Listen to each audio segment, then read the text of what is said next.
Salut à tous les amis ludistes, on se retrouve aujourd'hui en direct de la boutique Fun Games pour un nouvel épisode de T'as capté. La rubrique qui t'explique un jeu, le temps compté, finisse d'infuser. Aujourd'hui on vous parle de God5, un jeu de Johan Levé édité chez Blue Orange, un jeu pour 2 à 4 joueurs à partir de 8 ans et des parties d'environ 15 minutes. J'imagine que tout un chacun a déjà eu un qui est entre les mains. Eh bien, enlevez les personnages, les coupes de cheveux, les lunettes, remplacez ça par des nombres et des tuiles de couleurs et vous aurez God5.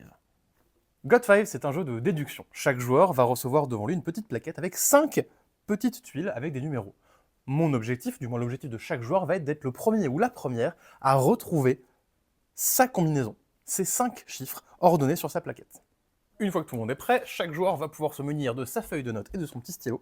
C'est avec ça qu'on va essayer de déduire un petit peu des numéros que j'ai chez moi. Et évidemment, pour commencer, chaque tuile étant unique dans le jeu, je peux déjà m'amuser à barrer toutes les tuiles que je vois déjà chez mes adversaires. Ici, on a le 42 rose que je peux barrer, le 39 rouge, le 30 orange, etc., etc. Chaque tuile que je vois, je suis déjà assuré de ne pas la voir moi-même. 59 rouge. Bingo! Non Théo là, tu t'es encore planté de jeu quoi. Ah merde! Une fois que tout le monde a barré un petit peu tout sur sa feuille, on va pouvoir y aller. Et pour commencer, le premier joueur va simplement retourner 6 tuiles au centre de la table. Une de chaque couleur plus une. C'est les tuiles avec lesquelles on va pouvoir jouer. Bien évidemment, les numéros qui sont là, pareil, vous allez pouvoir les barrer chez vous, vous ne les aurez pas. Et c'est à mon tour maintenant de poser une question à mes adversaires. Si je veux avoir des informations, il y a 2 types de questions que je peux poser. Je n'en poserai évidemment qu'une seule à mon tour. Je peux, dans un premier temps, commencer par demander à mes adversaires, je vais prendre ce petit 26 là qui traîne sur la table, et je vais demander à quelqu'un, est-ce que quelqu'un peut me l'ordonner, me le mettre au bon endroit sur ma plaquette, entre quelles tuiles il se situerait, afin, moi, de déduire des différentes valeurs. Et donc une fois que quelqu'un me l'aura placé sur ma petite plaquette, pareil, je vais pouvoir barrer les différentes valeurs, déduire des différentes choses, parce que je sais par exemple que ces deux-là sont forcément inférieurs à 26, et celles-là sont supérieures. Ah, got one. Et got two. Got three. Ouais bah ça va aller, tu vas pas nous le dire à chaque fois hein. Bah ouais. Mais c'est pas la seule question que je peux poser. Je peux, plutôt que de demander par rapport à la valeur, je peux regarder sur une tuile, ah tiens, je vais prendre le 20 ici. Sous chaque numéro, il y a un certain nombre de petits points. 1, 2 ou 3 petits points. Qui va différer pour chaque numéro.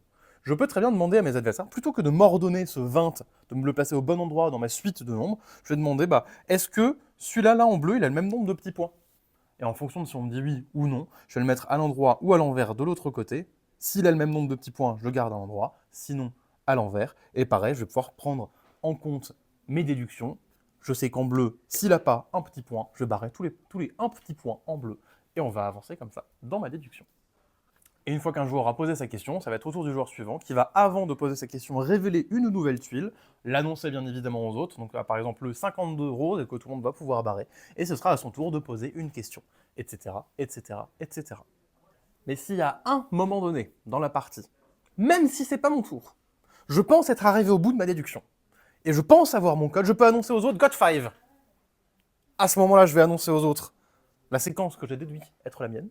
Est-ce que j'ai bien 4, 7, 45, 48, 56? Et si c'est bien ça, j'ai gagné la partie. Bah Théo, qu'est-ce que tu fais là? Rien. C'est pas moi. Mais si, malheureusement, j'ai mal fait mes calculs et que je me suis planté de quelque part, tant pis pour moi. Je suis éliminé. Plus qu'à regarder les autres. Et le prochain qui pensera avoir son bon code pourra dire God5 et tenter de gagner la partie à son tour. Et voilà, vous savez maintenant tout de God5, un petit jeu de déduction. Pour jouer avec tes enfants et même avec mamie. Allez, à la semaine prochaine! À la semaine prochaine.